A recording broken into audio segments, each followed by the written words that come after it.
What I'm most proud about actually is like the students that are getting the results is way more meaningful than I can ever say, because most people never finish online courses. $11 million. That's what Anmol Singh's company, Live Traders, generated by publishing live content in its community. In this conversation, we're going to share how showing can be your competitive advantage in a show versus tell marketing world. So we said there's a gap in the market. How don't we show people what we do every single day? And that's why we call it Live Traders. Every single day is live streaming. We're going to show you how transparency and authenticity are key to growing in one of the most skeptical industries. Who is your target market? Like, we don't attract brand new people, because brand new people are attracted to lifestyle, all the gains, the flashiness, the Bugatti. And what content to use in the different stages of your funnel. The goal is to create a growth-minded community, not a like-minded community, because, drug addicts are like-minded. But we want to... These lessons are not specific to seven-figure businesses. You can apply these regardless of the level you find yourself in. Enjoy. Guys, welcome back to Contents Profit. Fonzie. Here, let me fix the mic for you real quick. Stop. I like it like that. It's like pointing at your chest. That's where the bass is coming from, just so you know. Anyways, but anyways, you came back from this event with, Brian, one of the people that we've been helping, and you could not stop talking about this incredible dude. I know. I made some cool friendships in there. I'm just gonna say. I know. I was a little jealous. Yeah, it's like, why am I a dad? Why I have to stay? No, I'm kidding. And the weekends. Yeah, clarify that. You love your kids. I adore my kids. They're my world, man. But anyways, so we finally got him here to show. Anmol, welcome to Contents Profit, man. Let's go. He's one of the superstars. Yeah, one of the superstars I met at the event, and he's a trader, right? But he's done so much more. He's built a personal brand. But I want to kick it off, right? So we have a frame for the conversation, right? I'm curious, right? You're part of Live Traders. Now you're building your own personal brand. But let's start with Live Traders, right? How much do you say you could attribute potentially to have generated inside of Live Traders from your content, right? Because again, not from your trading, but more from the community you've built and the products you have sold, based on marketing them from content. Yeah, so I think, we started back in 2015, and I think our first year was like $160,000 or something. And then year two, we kind of doubled that. We went to like 320,000. And then, COVID was actually our best year, 2020. Everybody wanted to learn how to trade. Everybody wanted to work from home.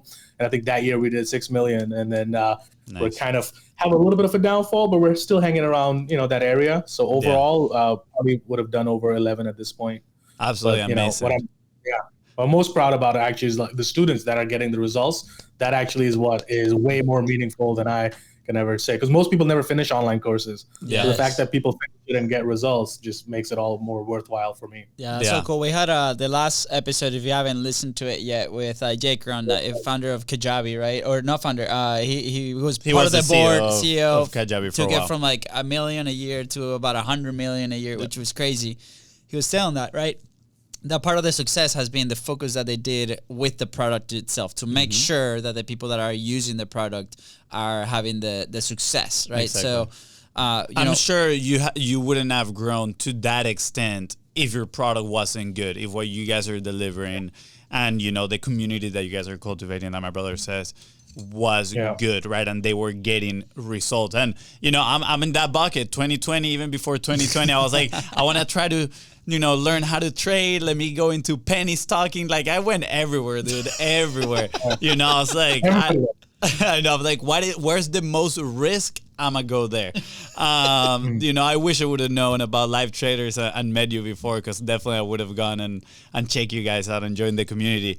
But, something that really called my attention is that you do a lot of lives, right? And maybe that is why Live Traders goes in. But was that part of your core strategy, right? Is doing live trades, cultivating the community? I'm curious, what was maybe the main strategy, or what would you attribute to what piece of content, the success that you guys had in there? Yeah, I think the Live Traders aspect of it, because, the way we started, our first year, our tagline was real money, real traders, real results. And the reason we chose the name Live Traders was because there were so many people online, like, selling alerts or, courses, all these different things. But I'm like, how do you actually trade yourself? Like, you're selling these courses, but do you even trade?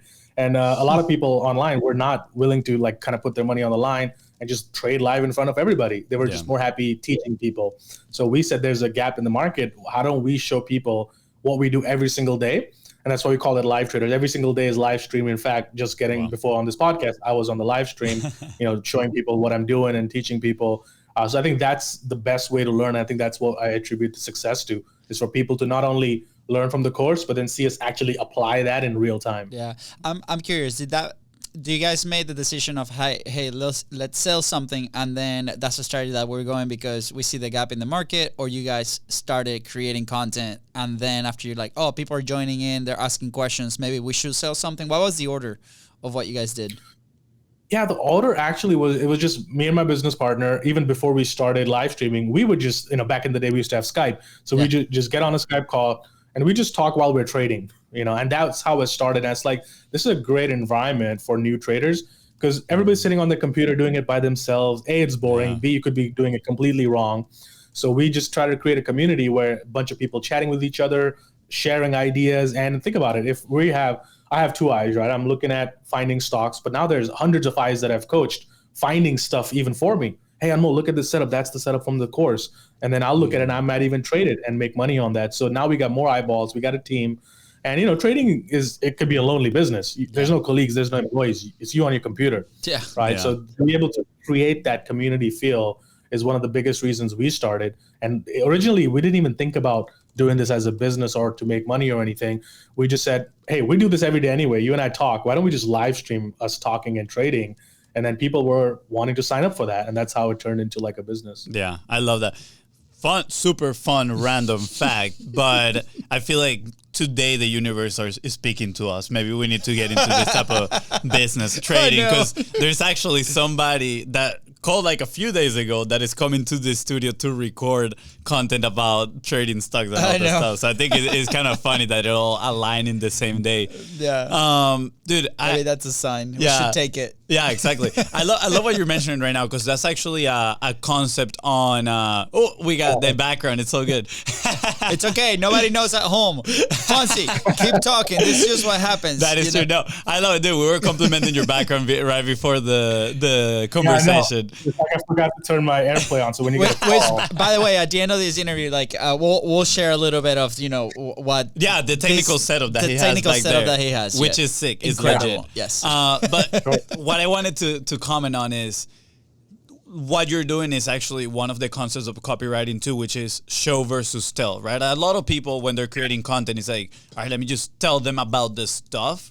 It's like, how do I show it, right? Obviously, with words, it's a little bit challenging to like show the thing. Obviously, you get images that can support. When you create content, you can do so, obviously, examples, etc. But doing it live is like the top way to show somebody. And there's no better way to build rapport. Yeah. Fun fact, when we started Content is Profit, we were like, we're just going to do it live, right? So people can actually see how we are creating the content. It was easier for us to friction-wise, right? We decreased the friction to the way we publish the podcast. It was out the same day. The minute we were done, it was out in the world, right? But at the same time, I think it helped us build trust with the audience that was listening to us. And I'm sure, the hundreds of students that you have, like they build so much trust with you just based on the fact that they can actually see what you're doing, right? And it's just a testimony by itself. It's like, hey, look, I'm not just selling you some smoke. Like, I'm actually going to do this thing. Yeah. Now, do you have a... Yeah, I have a question because, just yesterday we had a couple tours here in the studio, and a lot of it that we talked is on messaging, right? And then that turns into almost the psychology of the person that's, sharing the content. And we have here on our notes that, you specialize in trading psychology, right? And it's almost like you're the niche that you speak on in this world, right, in a sense.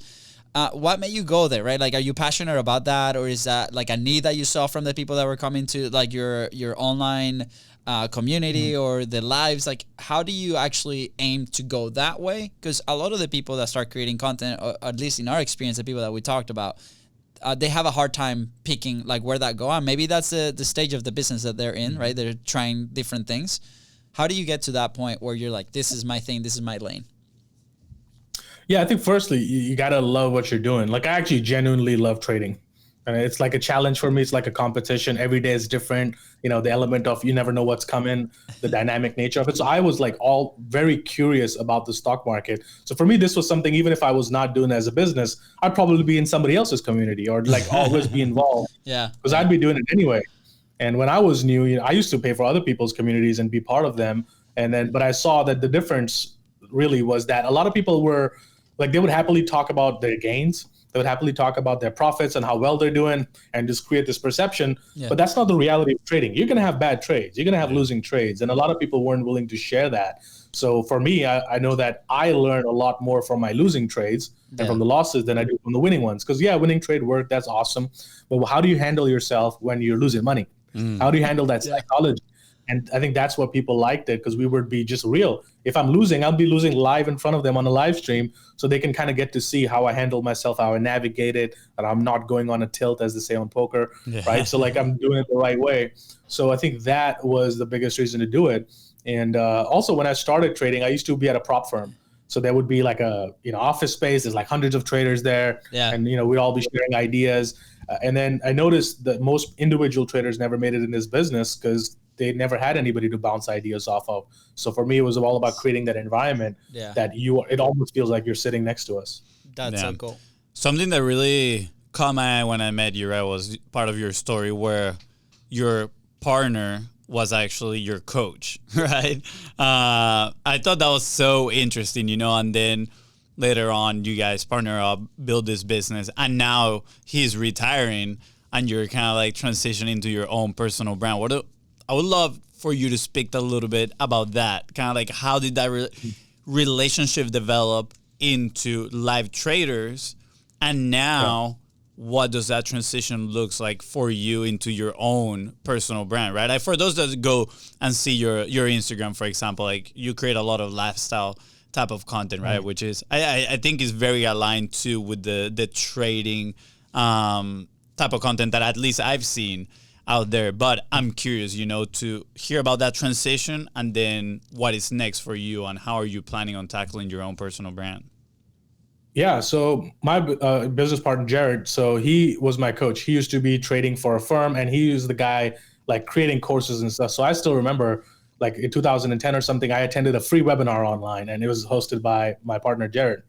And I was like, oh, this is interesting because everywhere else that I've attended these free webinars, they're just a sales pitch. Oh, buy this, you're gonna make X, turn $1,000 into $10 million in 2 minutes. Those back in the day when there was no like monitoring, you'd see these ads on Google everywhere, right? And they would come in your inbox, how to make this money. So I attended free webinar with him, and he was talking more about the psychology, about losing trades. Even when he would take a bad trade, he would talk about it. And I think I liked that because I could see the transparency in that, and I said that's where I should be learning. So I remember I paid like $6,000 back then to take his program, and I kind of did really well with the program. I started making money and doing well as a trader. And then he hit me up. He said, hey, this company that I work for, they're looking for an intern. Just so if somebody's on a holiday, you can come fill in for them on the live streams. And I said, I'll do that. And it was not much. I was paid like $1,500 a month to do it. Nothing great. But I was still in college, so I did that. So I started like then working with that prop firm, the company whose money I was trading. So they would bring their new hires. And the CEO said, hey, you really did well with our program, but a lot of people are struggling. So why don't you start coaching the new people we're hiring? And that's going to be your role in the company. So I started working for them, coaching traders. And that's how I got into coaching. And then 2015, that company got bought out. And so I hit up my business partner. I'm like, hey, we've been doing this for 5 years. Are you joining this new company that's being bought out? Or why don't you and I team up, right? I mean, you already taught me. I'm your case study right here. So why don't we take all the elements that the other firm was ignoring, like talking about the bad trades and all of that stuff, and we create this environment for people. Let me handle the online part of the business. You do the coaching and training. And that's how it started. That's awesome. Wow. I love that story, right? And you mentioned it again, transparency and authenticity, right? Again, for the little I've seen on this world, right, when I was like kind of like looking into it, trying to get into it, it's a lot of gains, right? And it does paint, obviously, it speaks to the desire of what I would assume most people are coming into this world, which is, I want to make a lot of money, right? So when they see gains, they're like, oh, wow, I can potentially make these gains as well. But I think there's something extremely valuable, of course, of being transparent and authentic and sharing the losses, right? And bringing people down to reality like, hey, yes, gains is a possibility for sure, and we can help you guide you there.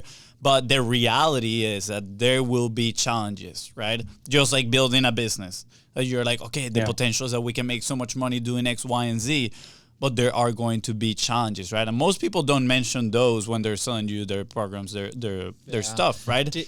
Do you ever feel any kind of fear, right? Because I think like at that point, you know, even we've had people, especially now in the physical location, we get way more conversations in person, right? And it's almost like pretending. You can always tell like that person across the table is like pretending to either have a business or something like that, and I think like we made peace with, you know, us and how we conduct ourselves, especially in these interviews, right? I think a part of the authenticity and energy has allowed us to meet incredible people that, you know, we consider now friends.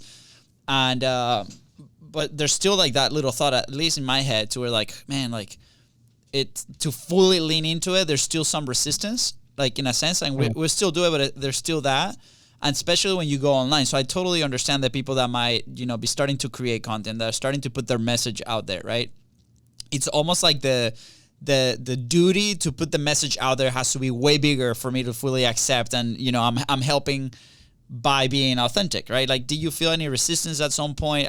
You know, I feel like for you came very natural, but I'm very curious, like, do you ever feel that or be like, man, like, maybe we should be like less transparent on this side because that's going to help us sell more? Not that that's true, by the way. I'm just giving an example. Mm-hmm. I mean, I think those are legit questions that come through people's minds when they're building all this stuff.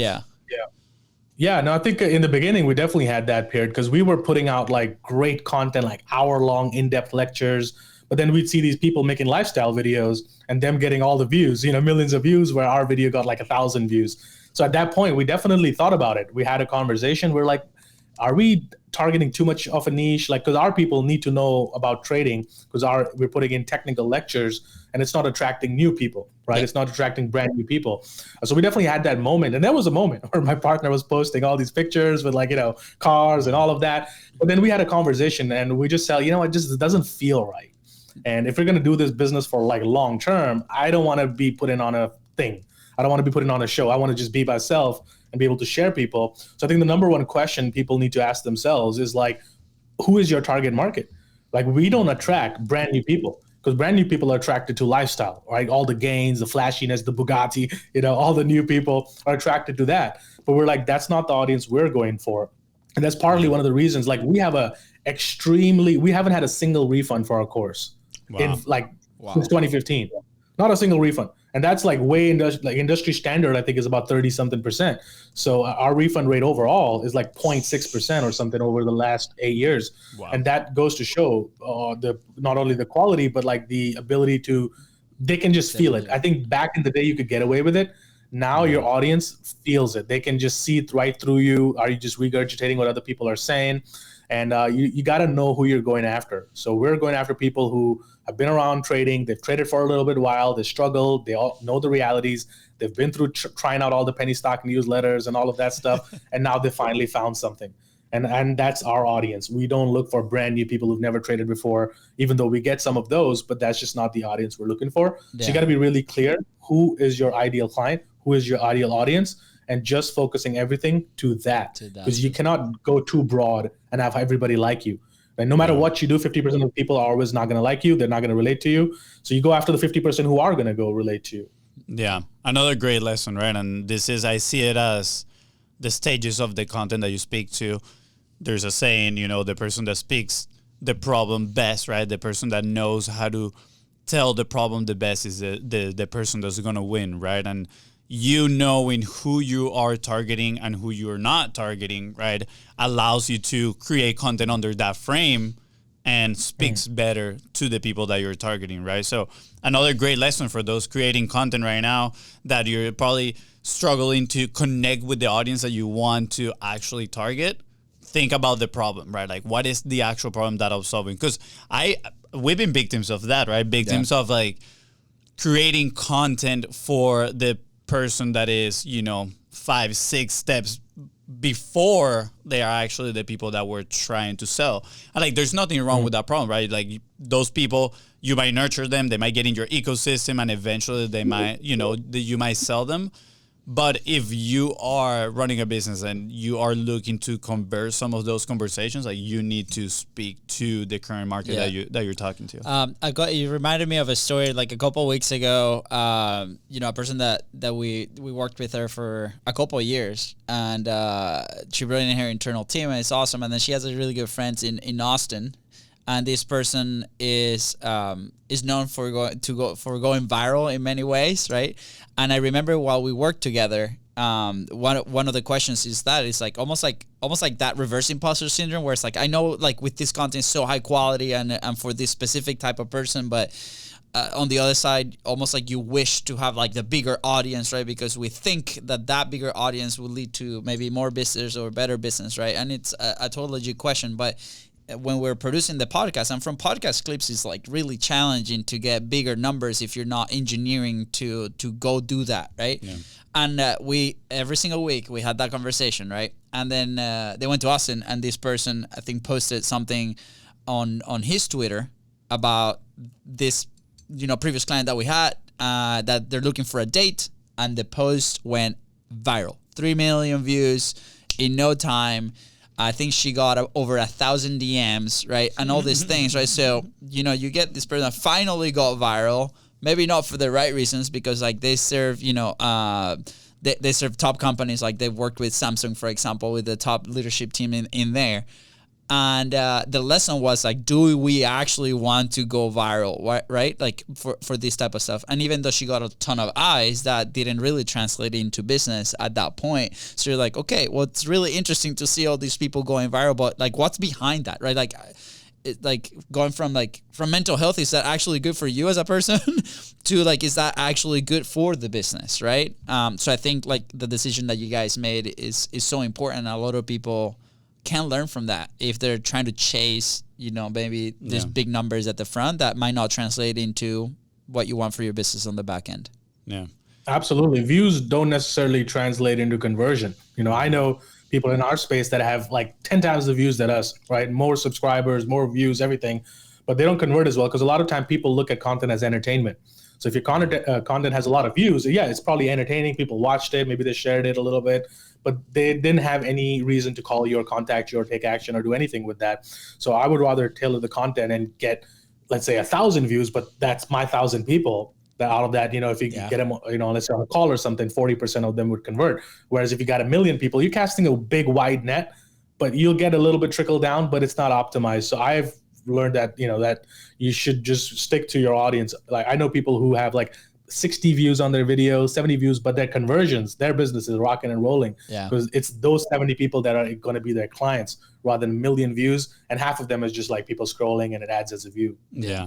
So tell me a little bit about the transition now to your personal brand, right? Your partner decided to retire, right? He's like, I'm gonna go enjoy my life somewhere else, or I don't know, maybe he's staying there wherever he is. But you decided to now build your own personal brand, right? And I'm curious, how does that transition looks like? I know when we had a conversation before the podcast, right? You were very concerned about like not neglecting your community that you already have with live traders, right? Which I think is absolutely amazing. But you're also, you want to make a name for yourself. You wrote a book. You have a new journal out there. You do have kind of like a strategy in place of how you want to build this. But I'm curious, right? What are some of the lessons that you're taking from building live traders into your own personal brand? Some of the challenges that they might come up, right? And you're prepping for those as well. Yeah, I think the challenge is like when we started, there was very equal content on our YouTube. Like my partner would put a video a week, then I would put a video. And then somehow in the way, like I got focused on just being a good trader, focusing on my trading. I wanted to scale that to a different level. So I kind of took a backseat and I stopped making YouTube videos and all of that. So then over the last few years, I mean, he has been the face of the company because that was, him. So the concern for me was always that maybe I should have kept on putting on content, or now as he leaves, he's not going to be putting in any YouTube videos. So then it's got to be on me. So I think that was the element. But on branding myself, I mean, we kind of already had a brand. Live Traders was the name, but then it's still run by me and him. Yeah. So there's still an audience and community of people that are there. So I want to obviously nurture them, keep them, but also expand it into other areas of my life, because I'm known for trading. I'm known for helping people with trading and being a trader. But on the side, I've done a lot of other things that I have real estate. I have all these different topics that I love talking about, but I always felt like, I don't know, maybe I'm going too broad. I should stick to my niche. But I think at some level, you gotta just be like, hey, I'm just being open with people, everything I'm doing, and I'm just gonna share my life as like a documentary. And if some people come for trading, great, I'll help you with that. If some people come for other things, I'll help you with that. Because there's a lot of other people whose businesses, like, they are the face of the company. I'm not even there involved, but I'm running like their operations and I'm getting them to do the success. So for the longest time, I felt I've built other people's businesses. I think it's time I start working on myself and building my own thing. So I think that's kind of the overall strategy, is just to share people everything I'm doing, the startups I'm investing in, the real estate that I'm buying, and like the trading is also a big focus on that. But then just being able to share my journey so that it might give other people some ideas on where their journey could go. Yeah, absolutely. One of the things you mentioned is you want to launch your own mastermind, right? And, get people into your world, which I'm assuming is probably going to be, exposure to new opportunities beyond trading. Because, again, this is my perspective from outside, but there's a obviously inherent risk with trading, right? Like you can, like you said, right now you can have, big days, you can have big losses, right? But then you also want to diversify and see where you're putting your money, how you're growing, your relationships, your mindset, your spirituality. And I think that's going to be the space for you, that mastermind, where you want to cultivate a community of like-minded people, bringing on experts on other topics and helping them develop in multiple areas, which by consequence, it will probably make them a better trader as well, right? So it's going to help them with that game. So why don't you talk a little bit about that? What is that community that you're trying to build, that new mastermind that you're potentially trying to build? Yeah, so it's called the Evolve Mastermind. So as the name suggests, the goal is to evolve into the best version of ourselves. That could be best investor, best trader, who's somebody who's taking care of his finances, but then somebody who's also maybe building a business or investing the right way into real estate opportunities and other startup investing opportunities.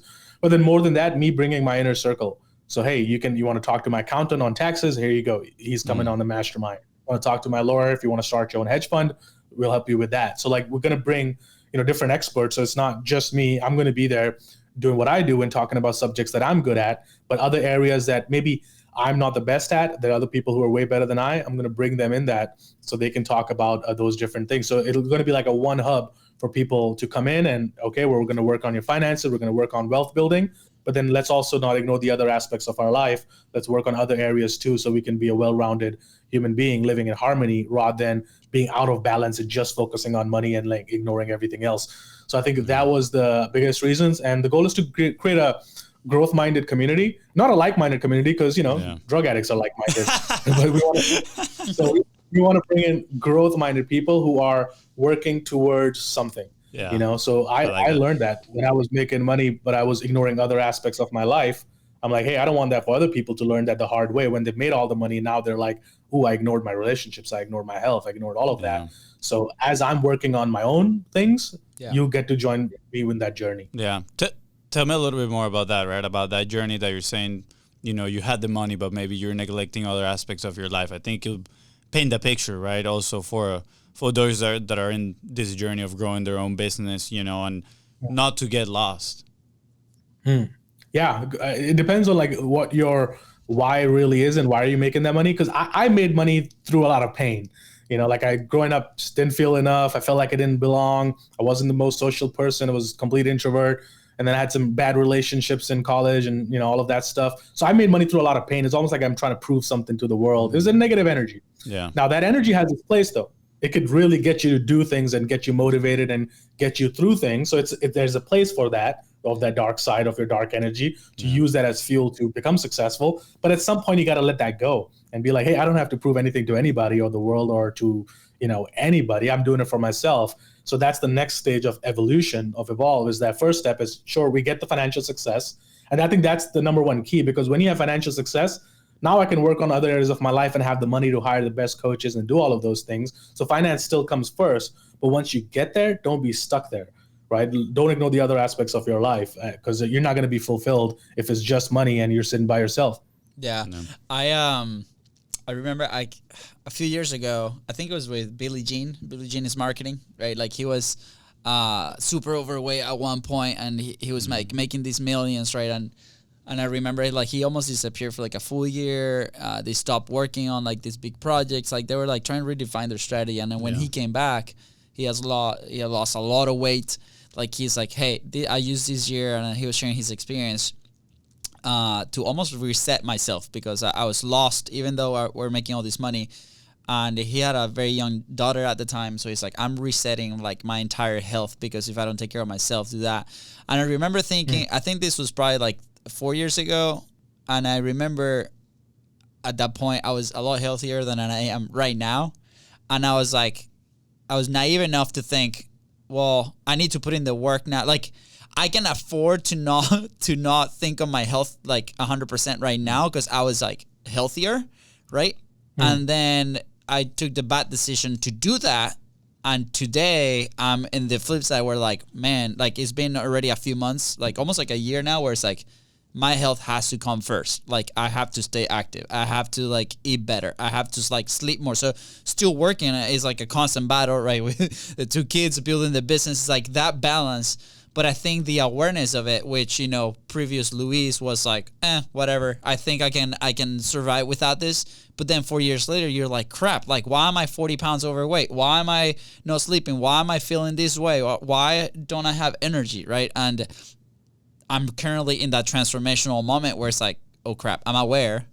I need to start working on this. And I wish I didn't think that way 4 years ago, right? So I think like what you're doing is incredible for a lot of people, because sometimes it's too late to even realize that, right? Because you're so focused on that. And, you know, there's horror stories of, you know, relationships and you know, even for dads, like, I mean, that's my biggest fear today. It's like, you know, my kid's 5 and 2, and it's like my biggest fear is like, man, like something happens where it's like I'm not paying attention to them, or I'm not spending enough time with them, right? So what you're doing, I think, is super valuable, and thank you for bringing it out to the world. And I'm sure you're gonna help a ton of people, man. I appreciate that.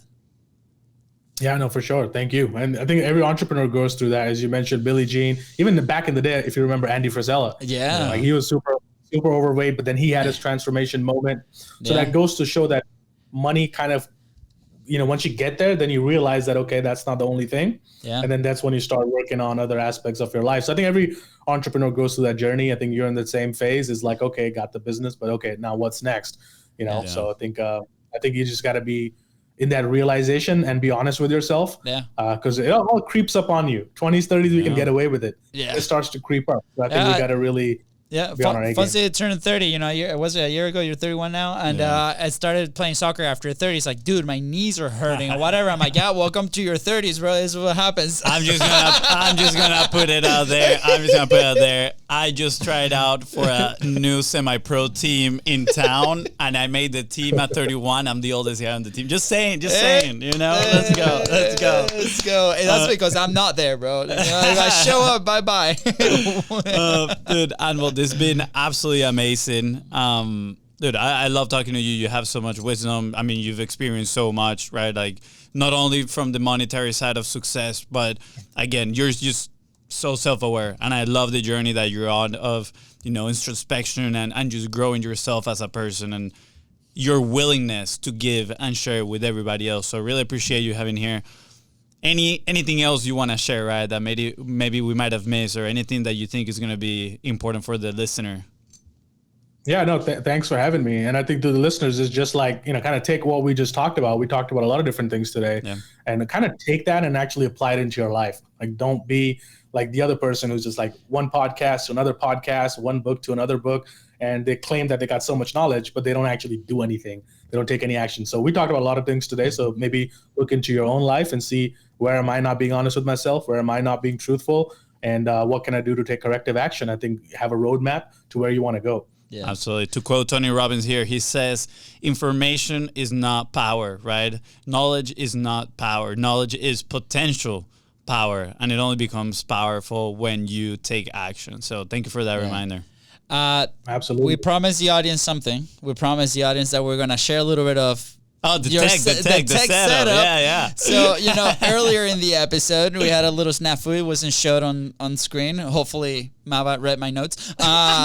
But, dude, when we jumped on the call, your background looks incredible. And I totally thought that was, like, your apartment. But guess what? Surprise, surprise. It's not. Tell us more because, like, everybody, that listens to Contents Profit, they're always asking, what is the equipment? What is the background? And people that come to the studio, it's like, is this the background I get? I'm like, yes, that's the background you get if you don't have a home studio. But your solution is incredible. So tell us a little bit more.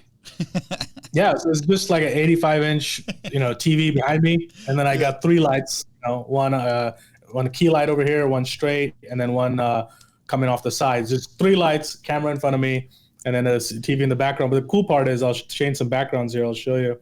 So the good thing with this is you can change your settings. So you got one background over here, and if you want to go to a different one, and you're able to kind of just switch back and forth between different setups. So cool. That way every podcast could be a little bit different. Yeah, I love how your book is like it's always finding there. It's like finding Wally, It's like your book is hidden somewhere in there, in all of the backgrounds. I love it. Yeah.